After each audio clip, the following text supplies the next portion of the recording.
नमस्कार, मैं प्रशांत विश्वकर्मा और अभी हम हैं पटना में और हमारे साथ जुड़ चुके हैं राधा स्वामी संगठन के राष्ट्रीय उपाध्यक्ष दीपक शर्मा जी, जो पिछले 2024 में लोकसभा चुनाव लड़ चुके हैं जहानाबाद लोकसभा से। तो आइए इनसे कुछ चर्चा करते हैं और इनके संगठन के बारे में जानकारियाँ प्राप्त करते हैं। तो सबसे पहले सर हमारे चैनल पर आपका स्वागत है। जी, बहुत-बहुत धन्यवाद। सबसे पहले तो हमारी जनता को बताइए कि सर दीपक शर्मा है कौन? दीपक शर्मा एक अच्छे इंसान हैं, जी, भारत के एक नागरिक हैं जी। और आपके जैसे ही सेवा करने वाले लोग हैं। ये सर आप अपना संगठन के बारे में थोड़ा और जानकारी दे देते हैं। हमारी एक संगठन है राधा स्वामी संगठन जिसमें हम अभी राष्ट्रीय उपाध्यक्ष के पद पे हैं हुँ, और हमारी संगठन जो पूरे भारतवर्ष में सामाजिक कार्य करती है, जैसे बच्चे की शादी हो उसमें सपोर्ट करना, कोई वाहन ले रहा है उसमें 40% सपोर्ट करना, किन्हीं के पास घर नहीं है तो घर हम लोग बना करके देते हैं। हुँ, हुँ, आपका बच्चा कोई भी विद्यालय में पढ़े उसमें हम लोग 50% फी भी हम लोग देते हैं हुँ, और तमाम बहुत सारी ऐसी योजनाएँ हैं, हुँ, हुँ। जो हम लोग पूरे भारतवर्ष में लगभग 22 राज्यों में अभी हम लोग हैं। जी। आपको ये चुनाव लड़ने का कहाँ से थिंकिंग आया, कहाँ से सोच आया कि आपको भी ज़मीन पे समाज के प्रति अपने समाज का आवाज़ उठाने का माने जो सोच कहाँ से जागृत हुआ? देखिए चुनाव जो है वो बिल्कुल अलग ही चीज़ है। हुँ, उसमें क्या है कि संगठन के माध्यम से हम लिमिट लोगों को लाभ दे सकते हैं, क्योंकि हमारे पास जितना अ, फंड रहेगा, बजट रहेगा उतना ही लाभ देते हैं। जी, और हमने क्षेत्र में जाके देखा कि बहुत सारी जो है सरकारी योजनाएँ जिसको जनता को कुछ पता ही नहीं है कि ये योजनाएँ हैं, जिसका लाभ हम लोग ले सकते हैं जी, और बहुत लोग को मिलता भी नहीं है। वो पेपर पे ही खाली हो जाता है, मिलता नहीं। इसलिए हमने सोचा कि अब जो है उस पद पे जाकर के जो है लाभ देना है। संगठन के पद पर रहकर हम लोग लाभ दे ही रहे हैं, लेकिन जो सरकारी लाभ से वंचित रह जाते हैं, इसलिए जो है हम लोग प्लानिंग किए हैं कि अब हम लोग को उस पद पे जाकर के जो भी योजनाओं का लाभ है वो दिलाना है ग्रामीण को। आप जब धरातल पे उतरे थे लोकसभा चुनाव के मद्देनज़र रखते हुए, तो आपको जो जहानाबाद की जो सबसे मूलभूत समस्या जो लगा, जिस पे आपको लगा कि इस पे सबसे पहले काम करना चाहिए था, लेकिन अभी तक वो हो नहीं पाया, वो कौन-सा है समस्या? देखिए वहाँ का जो समस्या है अब उस पे काम होना शुरू हो गया है। जी। अ, अभी भी लेकिन बहुत सारी समस्याएँ हैं। हुँ, अ, जहानाबाद के कई जो है हमारे सहपाठी भी हैं जो अभी भी बेरोज़गार हैं, दिल्ली, मुंबई, चेन्नई में हैं। हुँ, तो सोचना चाहिए उनको उनके बारे में, लेकिन ऐसा चल रहा है, अभी काम हो रहा है, रोज़गार हम लोग भी दे रहे हैं अपने संगठन के माध्यम से और उस माध्यम से भी रोज़गार मिल रहा है। हुँ। बाकी और भी समस्याएँ हैं तो उनका समाधान अब जो वहाँ के हैं वो कर रहे हैं और उम्मीद है करते भी रहेंगे आगे। तो क्या दीपक शर्मा जी आगामी 2029 के लोकसभा चुनाव में फिर से चुनाव लड़ेंगे या नहीं? 29 आने में अभी तो समय है, लेकिन प्लानिंग तो है हमारी और काम भी चल रहा है। आपका विषय 2029 में क्या-क्या रहेगा? मुद्दा कौन-सा रहेगा? वो 2029 में देखा जाएगा। फिलहाल में कौन-सा था 2024 में? 2024 में तो था रोज़गार है, पलायन है और बाकी सड़क की भी समस्या है वहाँ पे और बहुत समस्याएँ थी, हमने देखा। एक बिहार का बहुत बड़ा समस्या है पलायन की समस्या। जी, यहाँ पर मज़दूर का पलायन तो होता ही होता है, जी। पूँजी का भी पलायन होता है, शिक्षा का भी पलायन होता है। जो बिहार एक वक़्त शिक्षा का जगत माना जाता था, नालंदा यूनिवर्सिटी, विक्रमशिला यूनिवर्सिटी, लेकिन आज वही बिहार शिक्षा के क्षेत्र में आज इतना पीछे हो गया है कि पूरे बिहार माने पूरे भारतवर्ष में सबसे पिछड़े राज्यों में गिनती हो रही है। इसके पीछे का देखिए, ज़िम्मेदारी इसमें ज़िम्मेवारी अब किसी पे थोप नहीं सकते हैं।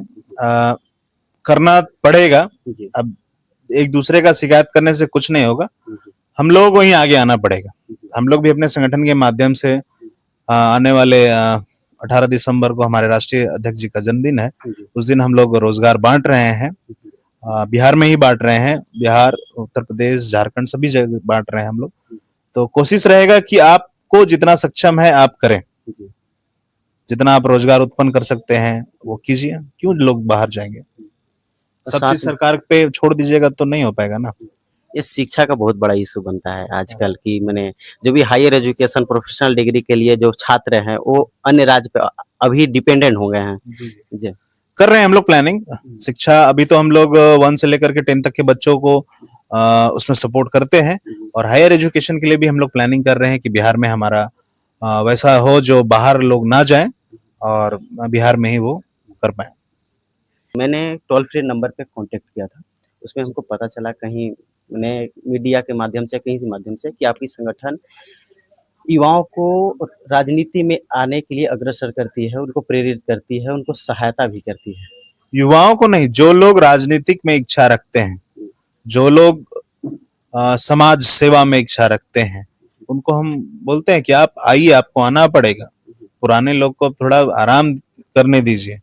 करना हम ही लोग का है, क्योंकि युवाओं का दर्द, पलायन कौन समझेगा? युवा ही समझता है।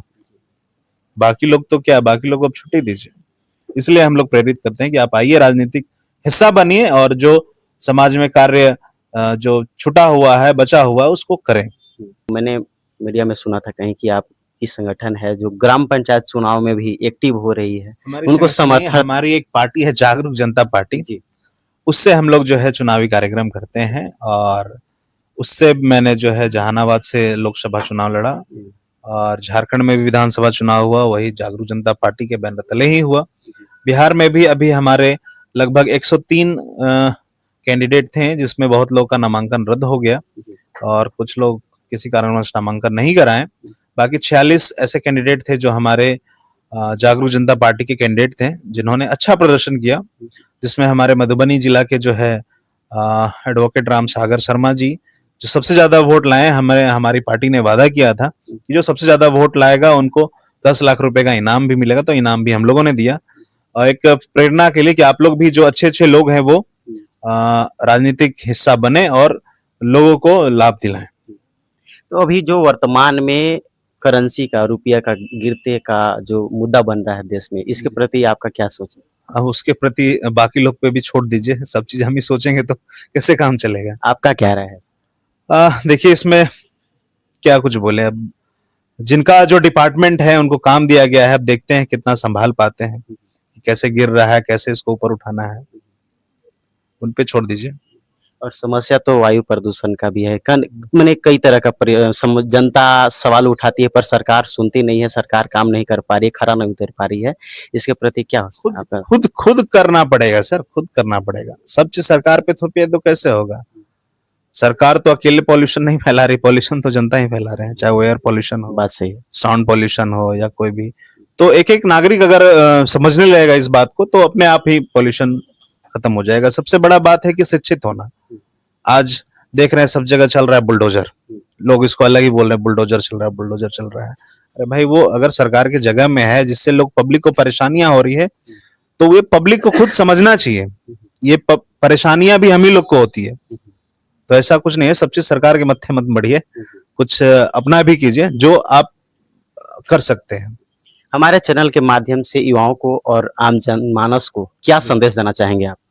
देखिए, आपके चैनल के माध्यम से ही देंगे, जो लोग भी इस वीडियो को देख रहे हैं, अगर वो बेरोजगार हैं तो एक बार हमारे संगठन में आइए। रोजगार का सुनहरा अवसर है, हम लोग रोजगार देते हैं, आपकी काबिलियत पर डिपेंड करेगा। चपरासी से लेकर के ऑफिसर तक का हमारे यहाँ रोजगार है। हमारे संगठन के साथ साथ हमारी 8 कंपनियां हैं, जिसमें आप अलग अलग पद पे रह सकते हैं, जो आपका अनुभव है उसमें रह सकते हैं। और बाकी खुद जो है काम कीजिए, दूसरे के ऊपर जो है मत्थे मत मढ़िए, जितना आपसे हो सकता है उतना काम कीजिए, ताकि एक एक मिल के हम लोग सुधारेंगे तो हमारा राज्य सुधरेगा। जैसा कि आपने सुना, हमारे साथ युवा हृदय सम्राट दीपक शर्मा जी हैं, राधा स्वामी संगठन के राष्ट्रीय उपाध्यक्ष हैं और जागरूक जनता पार्टी से लोकसभा के चुनाव जहानाबाद से लड़ चुके थे। हालांकि इनका विचारधारा आप सभी के समक्ष रखा गया, आप लोगों ने देखा इनकी विचार को। इनका कहना है कि हमारे बिहार को या हमारे देश को, हमारे समाज को परिवर्तन करना है तो हम सभी को मजबूती से समाज में आना पड़ेगा, समाज से लड़ना पड़ेगा, नेताओं से लड़ना पड़ेगा। तो आप इसके बारे में क्या सोचते हैं? आप अपना विचार हमारे कमेंट बॉक्स के माध्यम से रख सकते हैं। तो मिलते हैं नेक्स्ट वीडियो में, तब तक के लिए जय हिंद, जय बिहार।